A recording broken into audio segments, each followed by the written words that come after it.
네, 시청자 여러분 안녕하세요. 오늘은 커뮤니티 글에 예고한 대로 지난번에 한국에서 라이브를 할 때 시간 관계상 미처 대답하지 못했던 질문들, 그리고 여러분이 따로 댓글로 남겨주신 질문들에 대해서 한번 모아서 답을 해보는 시간을 가져보려고 합니다. 시청자분들이 굉장히 많은 질문을 남겨주셨는데요. 사실 몇몇 질문의 경우에는 따로 영상으로 만들어야 할 만큼 혹은 여러 편의 영상으로 만들어야 할 만큼 조금 복잡한 질문들이 있었기 때문에, 그리고 이 영상의 경우에는 여러 가지 질문, 모든 질문들을 모아서 한 편의 영상으로 만드는 경우이기 때문에 굉장히 짧게 답변을 드릴 수밖에 없었습니다. 이 점은 양해해 주시면 감사하겠습니다. 우선 첫 번째 질문인데요. 현재 일어나는 현상을 역사학적 관점에서 바라보는 것이 어떠한 의미가 있는지 물어보시는 질문입니다. 이 부분과 관련해서는 저도 예전부터 항상 고민을 해왔는데요. 제가 좋아하는 철학자인 헤겔이 한때 이런 말을 한 적이 있었습니다. 미네르바의 올빼미는 황혼이 지나서야 날개짓을 시작한다.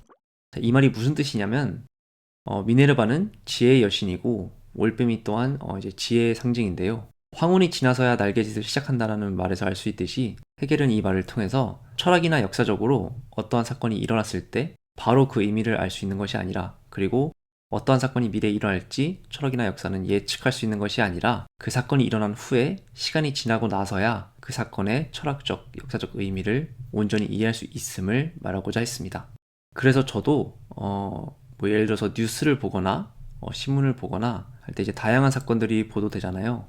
그러면 얼핏 봤을 때 어떠한 사건은 되게 중요한 것처럼 보이고, 또 어떠한 것들은 되게 사소한 것처럼 보일 때가 있습니다.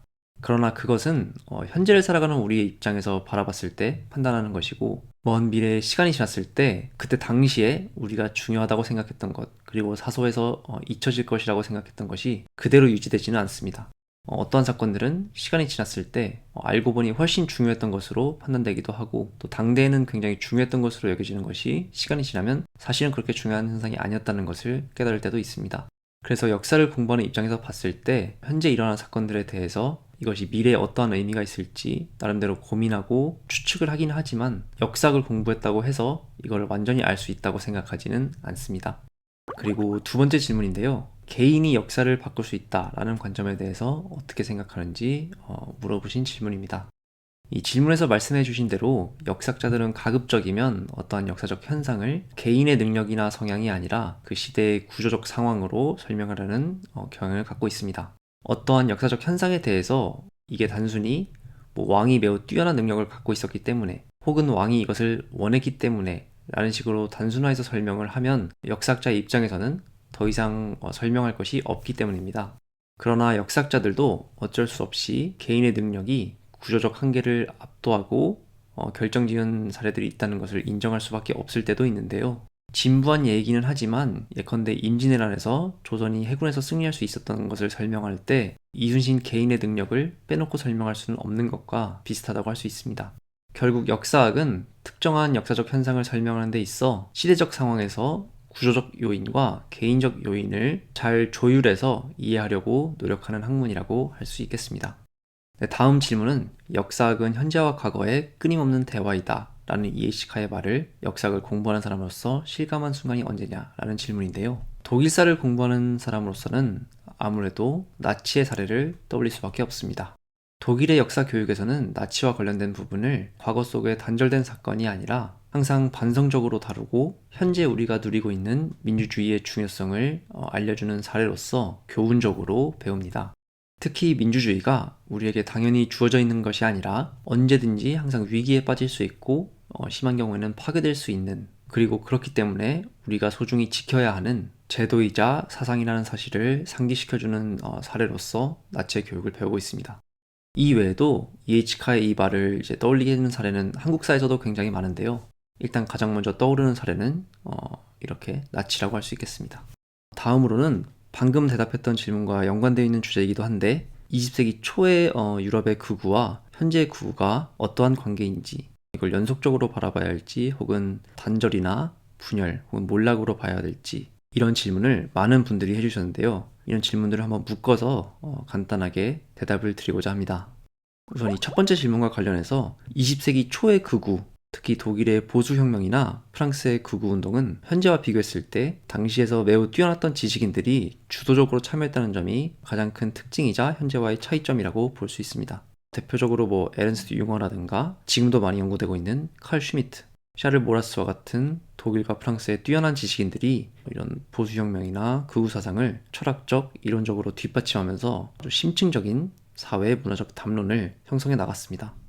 반면 현재의 극우는 나라를 막론하고 과거와는 달리 지식인의 적극적인 참여가 매우 감소했으며 대신 대중적인 감성 호소나 오늘날에는 소셜미디어를 통한 확산 전략을 주로 활용하고 있습니다. 그래서 제가 봤을 때는 현재 극우는 과거처럼 이론적 또 사상적 기반을 강조하기보다는 일종의 정체성 정치, 각종 음모론, 포퓰리즘적 메시지를 통해서 지지를 얻고 있다는 아주 중요한 차이점이 있습니다. 그리고 이런 변화를 이제 어떻게 봐야 될지 고민해 볼 수 있는데요. 저는 단순히 이제 극우의 몰락이라기보다는 시대적 환경에 적응해서 새로운 형태로 발전하고 있다고 생각합니다. 20세기 초에는 지식인들의 영향력이 굉장히 컸던 사회였습니다. 유럽이. 그러나 지금은 소셜미디어나 대중매체 영향력이 훨씬 크다고 생각이 되고 극우의 변화 역시 이러한 시대적 환경에 따른 것이라고 저는 개인적으로 생각하고 있습니다. 그래서 마찬가지로 20세기 초에는 지식인들이 어떤 극우적인 사상을 이론적으로 그리고 사상적으로 철학적으로 그리고 심지어는 세계관적으로 정립하려 했다면 오늘날에는 미디어 환경의 변화 속에서 아주 직관적이고 감정적인 접근 방식을 채택하고 있다는 것이 가장 큰 차이점이라고 생각합니다. 그리고 이제 다음 질문과 이어서 한번 생각을 해보자면 말씀해 주신 대로 역사를 보면 민주주의는 수차례 그리고 끊임없이 위기를 겪었지만 또 시간이 지나고 보면 지켜지거나 부활해서 현재까지 이어져 왔습니다. 민주주의가 이렇게 위기에도 불구하고 계속 유지될 수 있었던 것에는 몇 가지 이유가 있다고 생각되는데요. 우선 민주주의는 본질적으로 굉장히 유연한 제도입니다. 민주주의는 끊임없이 스스로를 조정하고 개혁할 수 있는 제도적 능력을 갖추고 있어서 변화하는 시대적 요구에 적응할 수 있고요. 또 시민들의 경제적, 사회적 의식이 성장하면서 정치적인 민주주의에 대한 요구도 함께 항상 자연스럽게 늘어나고 이는 민주주의가 끊임없이 다시 부흥할 수 있는 그런 기폭제로 작용했습니다. 또한 현대사회에 들어서는 이제 주로 민주주의를 파괴하는 것이 권위주의적 체제인데 이런 권위주의 체제는 얼핏 봤을 때 특히 민주주의가 실패하고 있을 때 상당히 유혹적으로 다가오기도 하지만 장기적으로는 시민들의 자유와 권리를 제한하기 때문에 결국은 시민들이 다시 민주주의로 돌아오는 경향이 강합니다. 이 외에도 여러 가지 요인을 꼽을 수 있는데요. 민주주의 국가들 간의 국제적 연합, 이건 이제 국제적 차원에서 바라보는 것이겠죠. 이런 것들이 민주주의의 지속성을 뒷받침하는 또 다른 중요한 요소라고도 생각합니다. 결과적으로 보면 민주주의 자체는 결코 완벽한 체제는 아니지만 개인의 자유와 권리를 보장할 수 있는 가장 현실적인 체제이기 때문에 결국에는 우리가 지켜나가고 더 발전시켜 나갈 수밖에 없는 제도라고 생각합니다. 또 이 마지막 질문에서 볼 수 있듯이 현재 유럽 정치에서 극우와 포퓰리즘의 부상은 이제 부정할 수 없는 분명한 현실입니다. 특히 독일의 AfD, 독일 대한당이죠. 최근 특히 일론 머스크와 손을 잡고 세력을 확장하고 있고 이탈리아에서는 이미 극우 정당이 정권을 잡은 상황입니다. 물론 이렇다고 해서 민주주의의 황금기가 끝났다고 단정짓기는 어렵고 저는 동의하지 않지만 그럼에도 불구하고 극우 세력의 영향력이 점점 커지고 있다는 점은 부정할 수 없습니다. 이는 단순하게 생각해보면 몇 가지 이유가 있다고 저는 개인적으로 생각하는데요. 예를 들어서 글로벌화로 인한 불안감 증가, 그리고 기존의 정치 체제가 성공적으로 기능하지 못한 데에 대한 대중의 불신, 그리고 불만 심화, 그리고 경제적인 양극화 심화, 이런 대표적인 요인들이 있는데 중요한 거는 극우적인 세력이 주장하는 정책들은 막상 실현이 되지 않습니다. 그들이 정권을 잡는다고 해도요. 그리고 저는 특히 앞서 말씀드린 대로 더 이상 지식인들이 극우적인 세계관을 뒷받침하지 않기 때문에 극우주의가 최종적으로 사회 헤게모니를 장악할 것이라고는 생각하지 않습니다. 제가 지식인의 중요성을 강조하는 것은 제가 딱히 엘리트주의자여서가 아니라 현재 여러 이 극우주의 운동들은 방금 말씀드린 AfD도 그렇고 과거의 나치와는 달리 사상적 뒷받침이 결여되어 있기 때문입니다. 이렇게 사상적 뒷받침이 결여되어 있으면 당장은 어떤 시대적 상황에 따라서 우연히 혹은 어떤 선거 전략에 따라서 표를 얻고 권력에 가까워질 수는 있다고 해도 시대적 상황이 변하거나 어떤 위기가 왔을 때 그 세력이 계속 유지되기가 쉽지 않다는 것이 역사적으로 충분히 증명되었다고 저는 믿습니다. 그리고 이제 현대 민주주의의 위기와 관련해서 책을 추천해달라고 말씀하셨는데요. 여러 가지 책이 있지만 제가 지금 떠오르는 거는 야스차 뭉크라는 사람이 쓴 위험한 민주주의라는 책입니다. 이 책의 주장을 하나의 문장으로 설명하자면 저자는 현대 민주주의가 민주적 가치의 퇴보와 자유주의적 가치의 약화라는 두 가지 위기에 직면해 있다고 보고 있습니다. 뭉크는 전 세계적으로 민주주의 없는 자유주의랑 자유주의 없는 민주주의가 부상하고 있다고 보고 이로 인해서 민주주의가 위태로워지고 있다고 주장합니다. 저자는 이러한 위기의 원인을 글로벌화, 경제적 불평등, 소셜미디어 영향 등으로 꼽고 있는데요. 현대 민주주의의 위기와 관련해서 한 번쯤은 읽어볼 만한 책이라고 생각이 됩니다. 네, 다음 몇 가지 질문들은 제가 박사과정에서 전공한 주제인 보수혁명에 관한 질문들인데요. 첫 번째 질문은 여기 보시다시피 독일에서도 마이너 중의 마이너인 보수혁명을 주제로 연구를 한 계기에 관한 것인데 사실은 전공자로서 말씀을 드리자면 보수혁명이 그렇게까지 마이너한 주제는 아닙니다. 혹은 아니라고 말씀을 드리고 싶습니다. 물론 사상사적 그리고 철학사적 측면이 있기 때문에 아주 메이저한 주제는 아니지만 그래도 꾸준히 연구가 되고 있는 주제이고요. 제가 보수혁명을 주제로 연구를 한 계기는 제가 예전에도 한번 말씀드린 적이 있지만 제가 역사 그 자체를 공부하는 이유와도 관련이 있습니다. 21세기에 한국에서 태어나서 한국인으로 살고 있는 사람이지만 역사를 공부한 이래로 어쩌면 21세기 한국을 이해하기 위해서는 서양 근현대사를 매우 중요하게 알아야 한다, 알아야 할지도 모른다 라고 생각을 했고 그러한 이유로 예를 들어서 조선시대나 고려시대사를 공부한 것이 아니라 서양 근현대사를 공부했습니다. 이렇게 생각하게 된 이유에는 여러 가지가 있지만 우리가 오늘날 살고 있는 경제나 정치 제도 혹은 우리의 가치관 등이 서양 근현대에서 주요하게 비롯되었다는 그런 의식이 큰 역할을 했고요. 보수혁명은 바로 그러한 점에서 오늘날 우리가 살고 있는 민주주의의 위기와 관련이 되어 있기 때문에 우리가 오늘 살고 있는 이 제도들이 과거에 어떻게 위협을 받았는지 그리고 그렇기 때문에 당연히 주어진 것으로 인식할 수는 없는 것인지 알고 싶어서 이 주제를 연구하기로 했습니다. 그리고 이와 이제 연결돼서 만약 보수혁명 말고 다른 주제로 연구를 할 수 있었다면 어떤 걸 할 것 같은지 질문인데 제가 대학원 과정에서 처음에 연구 주제를 고를 때 사실은 보수혁명 말고도 몇 가지 이제 제가 나름대로 정한 후보군들이 있었는데요. 마지막까지 보수혁명과 곁에 두고 고민을 했던 주제는 식민지사였습니다.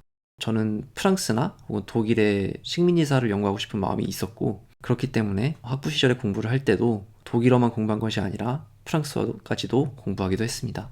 결국 끝에 가서는 이제 보수혁명을 공부하기로 했지만 만약에 보수혁명 말고 다른 주제로 반드시 연구를 해야 한다고 하면 유럽 식민지사를 연구할 것 같습니다. 다음 질문은 프랑스 혁명사에서 정통주의 학파와 수정주의 학파의 입장이 어떻게 다른지 다뤄달라는 질문인데요. 사실 이거 자체가 굉장히 큰 주제이고 영상 한 편으로도 다 다루지 못할 그런 주제이기도 한데 지금 이 시간에는 아주 간단하게 대답하는 시간이니까 최대한 줄여서 설명을 해보도록 하겠습니다.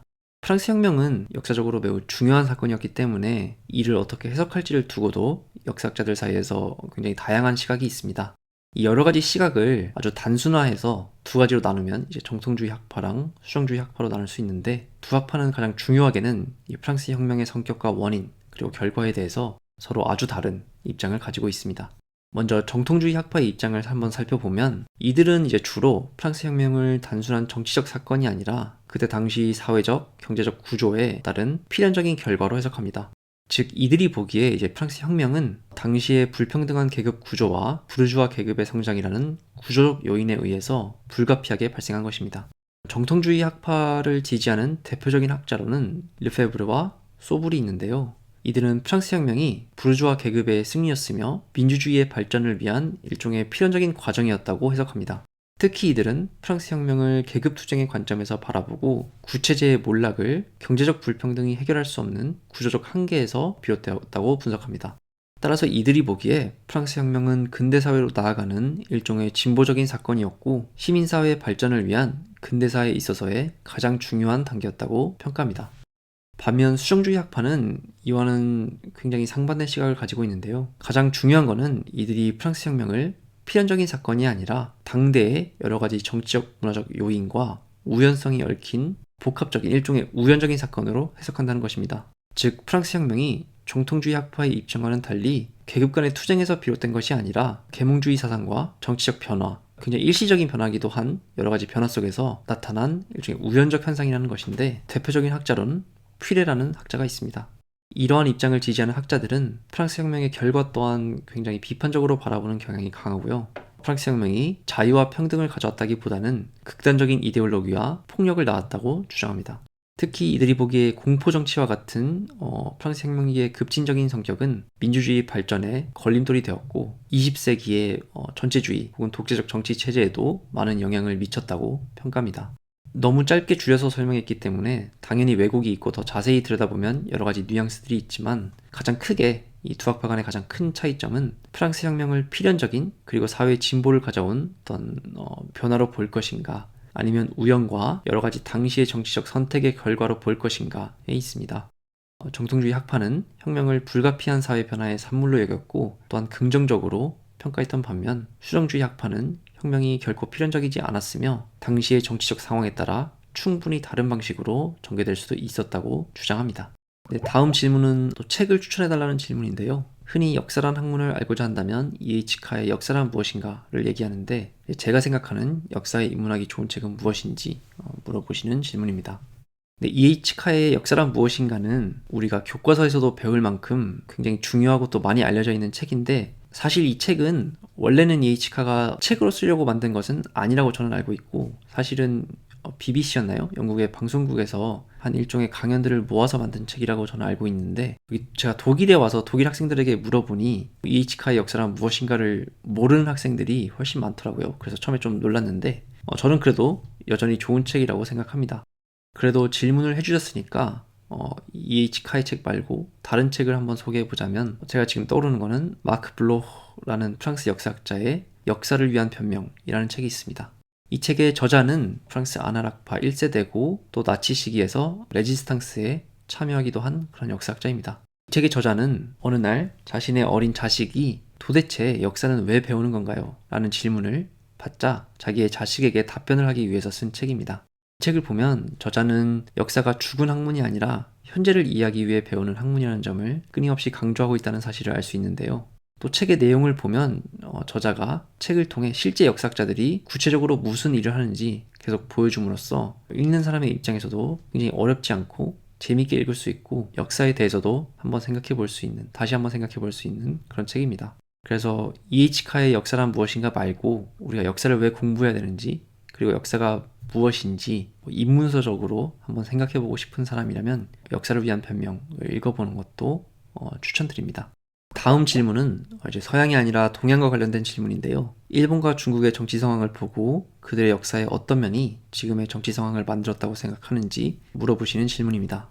우선은 이 질문은 제가 길게 답하기는 곤란한 게, 제가 중국사나 일본사 전문가가 아니라서 함부로 말하기가 조심스럽습니다. 다만 이제 제가 학부 때부터 일본과 중국의 역사를 봤을 때 이들의 역사 중 현재 이들의 상황을 만들어낸 가장 큰 요소가 무엇인지에 관해서 예전부터 생각을 한 것은 있습니다. 이건 일본의 경우 제대로 된 혁명을 한 번도 경험하지 않았다는 것이고요. 그리고 중국은 수천 년 동안 전 세계 다른 지역과 비교했을 때 매우 고도로 발전한 중앙 집권화된 권력 체제가 유지되었다는 것입니다. 일본과 중국 각각의 나라에서 한 가지 요인만 꼽는다면 저는 이 요인들이 현재 일본과 중국의 상황을 만들어내는데 중요한 역할을 했다고 보고요. 다만 거듭 말씀드리지만 제가 중국사나 일본사 전문가가 아니기 때문에 더 자세한 얘기는 제가 나중에 중국사나 일본사를 더 공부하고 나서 드려야겠다는 변명 아닌 변명을 드려야 할 것 같습니다. 다음 질문은 조금 흥미로웠는데요. 과거 독일의 인물 중에서 직접 만나서 이야기를 나눠보고 싶은 사람이 있는지 라는 질문입니다. 사실 이 질문은 제가 이전에 한 번도 혼자 생각해 본 적이 없는 질문이라 저도 질문을 받고 나서 잠시 고민을 해봤는데요. 두 가지 인물이 떠올랐습니다. 첫 번째는 마르크스이고요. 두 번째는 비스마르크입니다. 마르크스는 사상적으로 또 철학적으로 그리고 역사학적으로도 굉장히 중요한 인물이기 때문에 제가 그 사람의 생각에 동의하는지 아닌지를 차치하고서 그 사람과 이야기를 한번 해보고 싶고, 그 사람의 세계관에 관해서 여러 가지 궁금한 점들을 직접 한번 물어보고 싶은 그런 마음이 있고, 비스마르크의 경우 정치인 또 외교가로서 굉장히 뛰어난 인물이었기 때문에 만약에 타임머신을 타고 과거로 돌아가서 비스마르크와 이야기해 볼 기회가 있다면 그에게 1860년대, 70년대, 80년대 그리고 90년대 이르기까지 굵직굵직한 외교사적 그리고 정치적 사건들에 대해서 그가 왜 당시에 그러한 결정을 했는지, 한번 물어보고 그가 얼마나 깊은 외교적 계산을 가지고 있었는지, 정치적 생각을 가지고 있었는지 한번 물어보고 싶은 그런 마음이 있습니다. 아주 재밌는 질문입니다.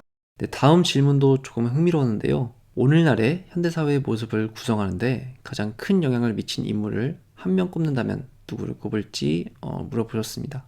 단 한 명만을 꼽는다고 하면 너무나 어려운 질문인데요. 그래도 꼭 한 명만을 꼽아야 한다면, 그리고 이제 오늘날 현대사회의 모습을 구성하는 데 가장 큰 영향을 미친 인물을 꼽아달라고 말씀하셨기 때문에 저는 마르크스로 정하겠습니다. 이건 제가 마르크스의 생각이 뭐 옳다, 그르다 뭐 이런 것 때문이 아니라 그의 사상과 인생이 이후 역사의 진행에 끼친 영향이 매우 크기 때문입니다. 마르크스의 영향으로 19세기 후반과 20세기 초반에 각종 노동운동과 혁명이 일어났을 뿐만 아니라 이를 막기 위한 쪽에서도 복지제도를 적극적으로 도입하는 등 마르크스의 영향력을 빼놓고는 근현대사, 또 우리가 오늘날 살고 있는 모습을 이야기하기 어렵습니다. 또 지금 당장 우리가 살고 있는 모습뿐만 아니라 경제학, 사회학, 철학, 정치학, 그리고 역사학 등 학문의 발전에 있어서도 마르크스가 과거에 끼친 영향은 어찌됐든 지대하고, 그렇기 때문에 지금 당장 떠오르는 한 명을 꼽는다면 저는 마르크스를 꼽겠습니다. 네, 다음 질문은 독일에서 기억이라는 주제를 어떻게 다루고 교육에서 어떻게 활용하고 있는지 물어보시는 질문인데요. 독일의 역사 교육과 기억이라는 주제에서 가장 중요한 거는 제가 봤을 때는 독일의 교육 과정에서 나치 시대의 책임을 깊이 인식한다는 것입니다. 독일 김나지움, 그러니까 우리로 치면 중고등학교인데요. 중고등학교에서 나치를 배울 때 가장 중요한 거는 나치 시대의 뭐 어떠한 역사적 사건을 단순히 배움의 차원에서 알아보고 끝내는 것이 아니라 이를 통해 우리가 얻을 수 있는 윤리적 교훈을 내재화하고 역사를 배움으로써 민주적 가치를 확립하기 위해 애쓴다는 점입니다. 이를 위해서 단순히 교과서나 책으로만 역사를 배우는 것이 아니라 학교에서도 각종 기념관이나 박물관을 방문하고 가해자의 역사뿐만 아니라 피해자의 목소리에도 적극적으로 힘을 실어줍니다. 이제 개인적인 기억을 한번 떠올려 보자면 제가 박사 논문을 쓰는 과정에서 뮌헨에 있는 사료소를 한번 들릴 일이 있었는데요. 그때 중간에 잠시 시간이 나서 뮌헨에 있는 나치 기록물 박물관이라는 곳에 갔습니다. 제 기억에 따르면 박물관은 4층 혹은 5층 건물이었던 걸로 기억하는데, 제가 이제 시간을 내서 그곳을 둘러보고 있었는데 우연히 한 독일 김나지움에서 답사를 나온 것을 봤습니다. 그래서 답사를 어떻게 하는지 제 귀를 쫑긋 세우고 일종의 엿듣기를 했는데, 한 반을 또 따로 나눠서 4명이나 5명으로 학생들이 조를 이루어서 각 조마다 박물관의 직원이 따로 안내를 해주었고, 이제 안내를 해줄 때 전시되어 있는 사진 속 사건의 배경이나 맥락을 설명해주고 학생들에게 이런 사건이 왜 일어났을까 적극적으로 물어보는 모습이 참 인상적이었습니다. 당연히 열심히 이제 미리 공부를 해와서 열심히 질문에 답을 하는 학생도 있었고, 상대적으로 배경 지식이 없는 학생도 있었는데 박물관의 직원이 골고루 학생들에게 물어보면서 당시 1920년대와 30년대 그리고 40년대까지 독일이 어떠한 상황에 있었고 지금 눈앞에 보이는 사진이 어떠한 배경에서 일어난 것이었고 어떠한 영향을 미쳤는지, 그리고 나치의 통치가 어떠한 면에서 잘못되었는지 이런 거를 친절하게 설명해주는 모습이 굉장히 인상적으로 저에게 아직도 남아있습니다. 네, 다음 질문도 책과 관련된 질문인데요. 독일 근현대사를 다룬 책 중 추천할 만한 책이 뭔지, 그리고 제가 어쩌다가 독일에서 유학하게 되었는지, 독일에서 어떤 경험을 했는지 뭐 이런 질문입니다. 우선 독일 근현대사를 다룬 책을 좀 짧게 추천하자면 한국에 번역되어 있는 책 중에 디트릭 올로라는 사람이 쓴 독일 현대사라는 책이 있습니다. 저는 이 책을 추천하는데 1870년대부터 2000년대까지의 독일 역사를 충실하게 담고 있는 좋은 책이라고 생각을 하고, 이 책을 읽으시고 혹은 읽는 과정에서 어떠한 특정한 시대나 사건에 관심이 생긴다면 그걸 다루는 책을 또 읽어 나가면서 역사적 지식을 확장해 나가시기를 추천드립니다. 그리고 어쩌다 독일에서 유학하게 되었는지, 그리고 독일에서 어떤 경험을 했는지 또 물어보셨는데, 이제 어쩌다 독일에서 유학하게 되었는지는 제가 어쩌다가 보수혁명을 연구하게 되었는지 설명드리면서 대략적인 답이 된 것 같고, 뭐 독일에서 어떤 경험을 했는지를 말해보자면 물론 너무나 많은 경험을 했죠. 너무나 많은 경험을 했는데 지금 떠오르고 지금 한번 제가 나눠보고 싶은 경험은 제가 유학하고 첫 학기에 첫 주에 수업을 들어갔을 때 있었던 일입니다. 독일 대학의 수업은 크게 이제 2가지 유형으로 나뉘어져 있습니다. 우리로 치면 일종의 대형 강의가 있고 또 아주 소수의 인원이 참가하는 세미나가 있습니다. 대형 강의의 경우 인원 제한이 없어서 뭐 수십 명 혹은 100명이 넘는 학생들이 참가하기도 하고, 세미나의 경우는 정말 소수의 인원이 참여를 해서 일종의 토론식 교육으로 이루어지는데요. 예컨대 세미나의 경우 제가 들은 세미나 중 가장 인원이 적었던 경우는 저랑 다른 학생 1명, 딱 2명이 들어왔던 경우도 있습니다. 그래서 이제 미리 주어진 텍스트를 그 주에 읽고 들어가서 선생님과 이야기를 하는 식으로 이루어지는데, 만약에 1명이 사정이 생겨서 못 오면 저와 그 교수님 단 둘이서 2시간 동안 이야기를 해야 되기 때문에 굉장히 힘들었지만 또 그만큼 배운 게 많은 수업이었습니다. 그런데 제가 말씀드리고자 하는 것은 이 세미나가 아니고 사실은 대형 강의에서 있었던 일인데요. 제가 첫 주에 대형 강의에 들어갔을 때 그게 무슨 수업이었는지는 기억이 안 나는데 독일의 역사를 다루는 수업이었겠죠? 근데 제 앞에 할머니, 할아버지들이 한 줄에 쭉 앉아 있었습니다. 그래서 저는 한국에서 수업을 들으면서 이런 경험이 없었기 때문에 왜 강의실에 나이가 많으신 분들이 이렇게 많지? 생각을 했는데요. 그분들이 하는 말씀을 들어보니까 그분들은 이제 은퇴를 하시고 일종의 취미 삼아서 대형 강의를 듣고 있었습니다. 그래서 그분들끼리 이번 학기에 누구누구 교수의 수업을 들어봤느냐, 예를 들어서 어떤 교수의 나치 시대 강의를 들어봤냐, 그럼 어떤 교수의 68혁명 강의를 들어봤냐, 이런 이야기를 나누고 있었고, 본인들끼리 대형 강의에서 배운 내용들에 관해서 토론을 하고 있었습니다. 그러니까 알고 봤더니 독일의 대학은 이제 모두 국립대학이기 때문에 꼭 학생이 아니어도 대형 강의에는 참여를 할 수 있었고요. 저에게는 이 모습이 굉장히 충격이었습니다. 한국의 학교에서는 항상 등록된 학생들만 강의에 참여를 했었는데, 이렇게 꼭 학생이 아니어도 이 도시의 노인들이 강의실에 참가를 해서 수업을 듣고 교수가 하는 강의를 접한다는 것이, 이게 어쩌면 대학의 참 목적이지 않을까라는 생각을 하게 돼서 굉장히 큰 감명을 받았고, 사실은 이 사건이 제가 이후에 이 유튜브 채널을 운영하는 데에도 큰 영향을 주었습니다. 네, 다음 질문도 책에 관한 질문인데 독일사의 입문서를 추천해달라는 내용입니다. 근현대사가 궁금하다면 제가 방금 언급한 독일 현대사 책을 추천드리고요. 현대사가 아니라 시대를 총괄해서 전체적인 독일사가 궁금하다면 하겐 슐체라는 사람이 쓴 새로 쓴 독일 역사라는 책도 괜찮다고 생각합니다. 이 책은 로마 제국시대 때부터 20세기까지의 독일 역사를 쉽게 설명하고 또 분량도 그다지 길지 않기 때문에 입문서로 적절하다고 생각합니다. 다음 질문도 역시 책에 관한 질문인데 서양사 강의나 세계사 교과서 말고 추천할 만한 책을 물어보셨습니다. 교과서나 서양사 강의를 말씀하신 것을 보면 아마 개론서 성격의 책들을 말씀하시는 것 같은데, 개론서는 워낙 많기는 하지만 단 한 권을 꼽는다면 아주 유명한 책이죠. 공브리치 세계사를 추천하겠습니다. 그렇지만 개인적으로는 개론서보다는 관심이 있는 특정한 국가나 시대 혹은 사건에 관한 역사책을 읽는 것을 추천드리고요. 한 번에 세계사의 전체 맥락을 파악한다고 생각하지 마시고 한 가지 사건을 중심으로 점점 이해의 폭을 넓혀나가면 더 거대한 역사적 맥락도 자연스럽게 파악된다고 생각하고, 그렇게 하면 역사의 재미를 더 느낄 수 있다고 저는 생각합니다. 네, 이제 다음 질문들은 조금은 더 가벼운 질문인데요. 독일 학비가 무료라고 알고 있는데 여전히 무료인지, 또 외국 유학생은 학비가 다른지, 이런 것들을 물어보셨는데, 네, 독일 학비는 여전히 무료이고요. 물론 학교마다 다르긴 하지만 또 주마다 다르긴 하지만 제가 알고 있기로 한 학기에 100에서 300유로 정도 등록금으로 낸다고는 알고 있는데, 사실은 대부분의 경우 저 같은 경우는 이제 200유로 정도 냈었는데, 이걸 내면 대중교통이 무료고 그래서 박물관이나 각종 공연이나 이런 곳에서 할인 혜택을 받기 때문에 사실은 교통비만 해도 오히려 결과적으로 따지고 보면 경제적으로는 이득인 경우가 많습니다. 그리고 이거는 외국 유학생의 경우도 전혀 다르진 않고요. 그래서 독일 유학 시 비용은, 물론 이 비용이라는 게 사람마다 돈을 어떻게 쓰냐에 따라서 천차만별이기 때문에 획일적으로 말씀드리기는 어렵지만, 독일의 생활 물가가 사실은 그렇게 비싸지 않기 때문에 사실은 제가 봤을 때는 한국에서 지방에서 서울로 와서 대학을 다니면서 자취를 할 때 드는 비용보다 오히려 등록금이나 이런 것을 생각해 본다면 더 덜 들 수도 있다고 생각합니다. 불교학 전공이라고 불교학에 대해서도 질문을 해주셨는데 이건 제가 모르기 때문에 답변하기가 어려울 것 같습니다. 다음은 성격이 비슷한 두 질문인데, 역사학으로 돈을 벌기 가장 쉬운 방법, 혹은 독일에서 인문학자도 밥 먹고 살 수 있나요? 이런 재밌는 질문인데, 글쎄요, 저도 답을 하기가 어려울 것 같은데 역사학으로 돈을 벌기 가장 쉬운 방법을 알면 저도 그걸로 돈을 벌 것 같습니다. 여러분께서 알려주시면 저도 참고를 하도록 하겠습니다. 그리고 다음 질문은 서양사 연구자는 꼭 유학을 가야 하나요? 라는 질문인데, 사실은 민감한 질문일 수도 있는데 지극히 개인적인 생각이라는 것을 미리 깔고 말씀드리자면, 당연히 꼭 유학을 갈 필요는 없지만 저는 기왕이면 유학을 가는 게 좋다고 생각합니다.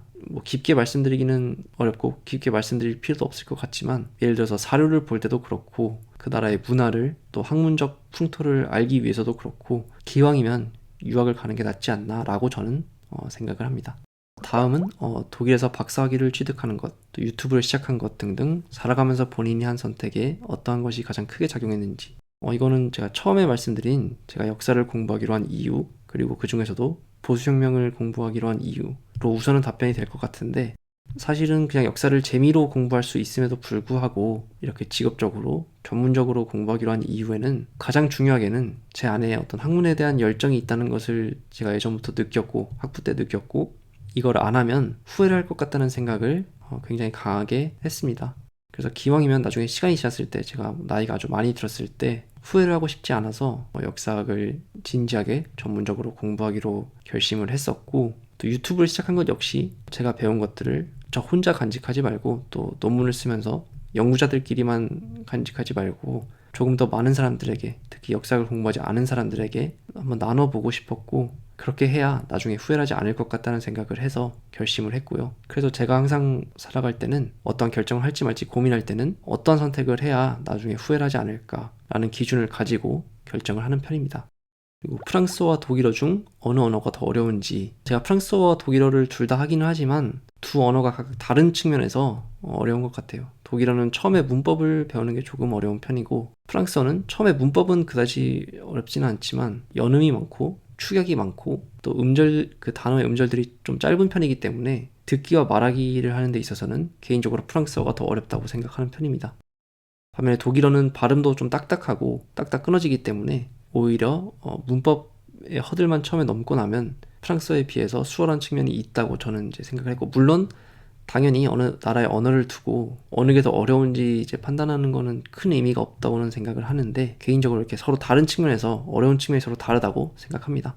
다음 질문은 가장 재밌게 즐긴 역사 컨텐츠는 무엇인지 라는 질문인데, 이걸 역사 컨텐츠라고 봐야 할지는 모르겠지만 어쨌든 가장 재밌게 즐겼다는 것에 방점을 두고 본다면 저는 문명이라는 게임이고요. 제가 한국에서 이제 학부를 졸업하고 독일로 건너기 전에 한 달의 시간이 있었습니다.